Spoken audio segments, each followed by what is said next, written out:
करने लगी परमात्मा को कहाँ पाएं, हम कहाँ खोजें, कहाँ उनसे जाके निवेदन करें।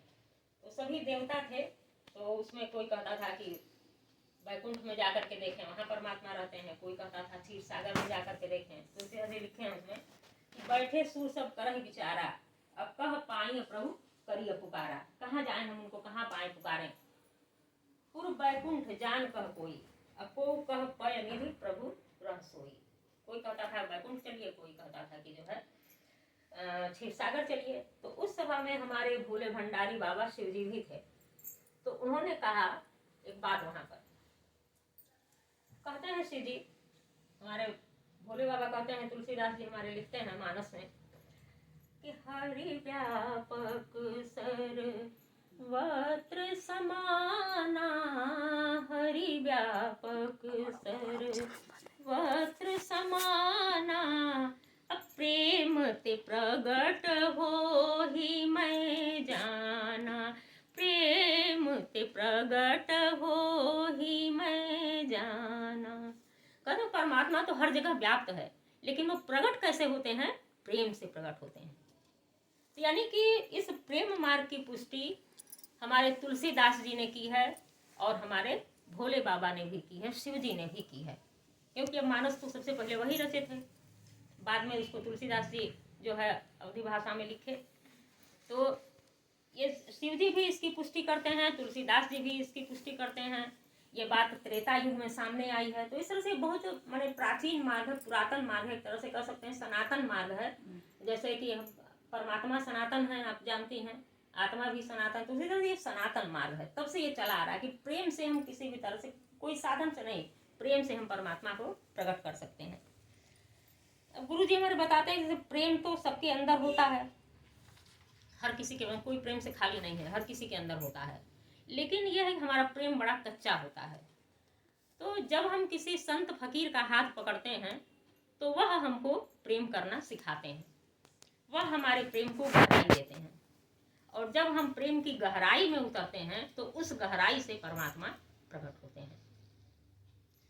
अब गुरु जी कहते हैं कि मतलब इस मार्ग में दाखिल होने के लिए 4 चीज हमको छोड़ना पड़ेगा और 4 चीज अपनाना पड़ेगा। अपनाने वाली चीज है, पहला है प्रेम। प्रेम के बारे में आप लोग सुन ही चुके हैं, भाई प्रेम जो है यही परमात्मा को प्रकट करता है। प्रेम के बारे में कवि लोग भी कह गए हैं कि प्रेम प्रीत के बस भगवाना, सकल शास्त्र कियो बखाना। फिर दूसरा है सत्य। सत्य की भी बड़ी महिमा है। कहते हैं साँचे श्राप न लागई, साँचे काल न खाए, साँचे में साँचा मिले, साँचे माही समाए। तीसरा चीज है सेवा। सेवा बड़े नसीब वालों को मिलता है। सेवा देखने में तो हमको बड़ा भारी लगता है, आसान काम नहीं है सेवा, बहुत भारी लगता है। सेवा से हमारे कपड़े मैले होते हैं, लेकिन हमारी आत्मा निर्मल होती है। हम प्रेम के क्षेत्र में प्रवेश करने के काबिल बनते हैं सेवा से। तो तीसरा जो है हमको ग्रहण करना है वो है सेवा। दास दुखी तो हरि दुखी, आदि अंत तिहु काल, अब पलक एक में प्रकट है, दिन में करे निहाल। सेवा करे धर्म को पाले, जग से रहे उदासी, अपना साजिव सबका जाने, ताह मिले अविनाशी। चौथा है उपकार। जो तो को कांटा बोवे, ताही बो तू फूल, तो को फूल को फूल है, वाको है त्रिशूल। अब दूसरी तरफ 4 चीज छोड़ने के लिए कहते हैं। 4 चीज में पहला है मदिरा यानी शराब। अवगुण कहो शराब का, ज्ञानवंत सुनि ले, मानुष से पशुआ करे, द्रव्य गांठ को दे। अपना धन भी जाता है, हमारा मर्यादा भी खत्म होता है और परिवार में कलह अशांति बढ़ती है। दूसरा है मछली। तिल भर मछली खाए के, कोटि गऊ करे दान, काशी में करवट करे तो भी नरक निदान। तीसरा है मांस। मांस मांस सब एक है, मुर्गी हिरनी गाय, आंख देखी नर खात है, ते नर नर कह जाए। और चौथा है क्रोध। क्रोध बड़ा ही नुकसानदायक है। क्रोधे नष्ट भय मुनि ज्ञानी, क्रोधे किन्ह मूल में हानि, क्रोधे रावण छिन मह गयऊ, लंक विभीषण पल मह भयऊ। तो इस तरह से ये 4 चीज हमको अपनाना है, 4 चीज हमको ग्रहण करना है। लेकिन सवाल ये है कि हमको आदिशय शक्तियों मेरा चरण स्पर्श एवं हमारी बड़ी बहन के चरणों में प्रणाम एवं उपस्थित हमारे गुरु सदीश से भाई बहन एवं बच्चे। अभी अभी हमारी बड़ी बहन ने बताया प्रेम के बारे में। तुलसीदास ने भी लिखा है कि राम राम सब कोई कहे, ठग ठाकुर और चोर, बिना प्रेम रीझे नहीं तुलसी नंद किशोर। तो बिना प्रेम के कुछ नहीं होता है। प्रेम अति आवश्यक है। बिना प्रेम के भगवान भी नहीं प्रसन्न होते हैं। प्रेम ही उनको पसंद है, क्योंकि परमात्मा प्रेम से भरा हुआ है। प्रेम के अलावा उसके पास कुछ भी नहीं है। अथाह प्रेम का सागर है वो। तो आइए एक छोटी सी कथा से शुरू करते हैं। आपका ध्यान खींचना चाहेंगे कि एक आदमी थे, उनके बाप दादा नवाब थे। नवाबी शान शौकत थी किसी समय। बाप के समय ही नवाबी जाती रही। धीरे धीरे नवाबी की शान, नौकर चाकर, बग्घी गाड़ी सब समाप्त हो गया। यहाँ तक कि बेचारे फटेहाल रहते थे, बहुत मुश्किल से गुजारा होता था। लेकिन वे जहां भी जाते तो अपने साथ एक गठरी लेकर जाते थे और आहें भर भर के अपने बाप दादा के समय के नवाबी शान के जिक्र करते थे। लोग पूछते थे कि इस गठरी पे क्या है, तो कहते थे अरे नवाबी की निशानी है ये। एक दिन इसी तरह एक जगह गए, वहां भी सबने पूछा, वहां भी जवाब दिए कि नवाबी की निशानी है।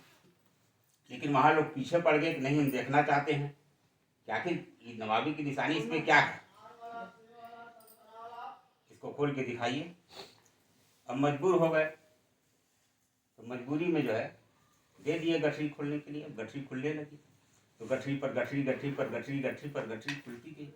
अंत में जाके एक छोटी सी पोटली मिली, उसको खोला तो देखा घोड़े की लीद थी जो कि बहुत बदबू कर रही थी। तो कहा अरे भले आदमी, ये घोड़े की लीद है, फिर क्यों फिरते हो, क्यों ढो रहे हो उसको? कहा अरे नवाबी चली गई, कम से कम नवाबी के कुछ बू बास तो है इसमें, इसीलिए हम इसको ढो रहे हैं। यही हालत हमारी भी है। हम झूठे शान शौकत पे पड़े हुए हैं, उसका जिक्र करते हैं, सब कुछ भूल गए। हम ऋषियों मुनियों महात्माओं की संतान हैं, जिन्होंने अनेक वेदों ऋचाओं का रचना किया, हमें आपस में प्रेम से रहना सिखाया,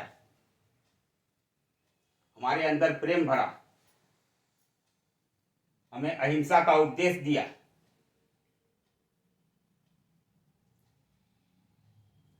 और इतना ही नहीं, हमें सत्मार्ग पर चलते हुए ऐसा रास्ता उन्होंने बतलाया कि जिसे परमात्मा को पा सके, इस आवागमन से हम मुक्त हो सके। गुरुर्देवो महेश्वर, गुरुर साक्षात परम ब्रह्म, तस्मै श्री गुरुवे नमः।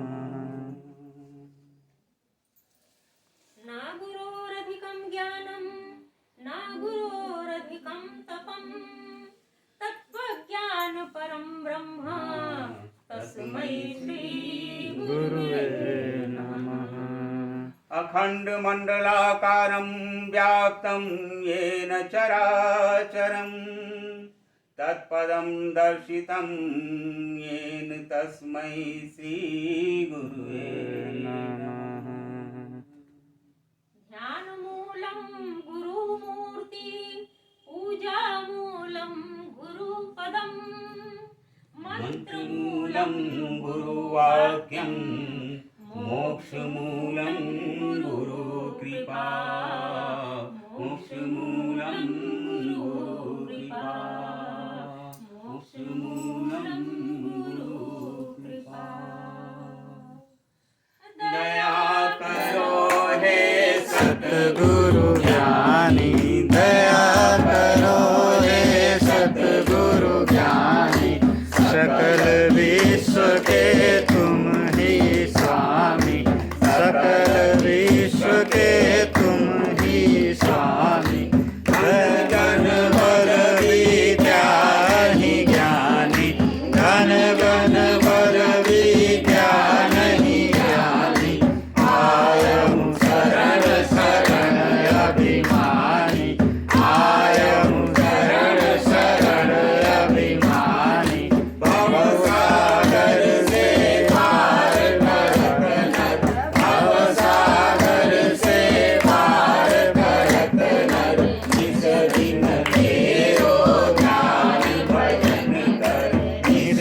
विश्व के तुम ही स्वामी, सकल विश्व के तुम ही स्वामी। दया कर सतगुरु नमामि सतगुरु, नमामि सतगुरु, नमामि सतगुरु, नमामि सतगुरु, नमामि सतगुरु, नमामि सतगुरु, नमामि सतगुरु, नमामि सतगुरु, नमामि सतगुरु।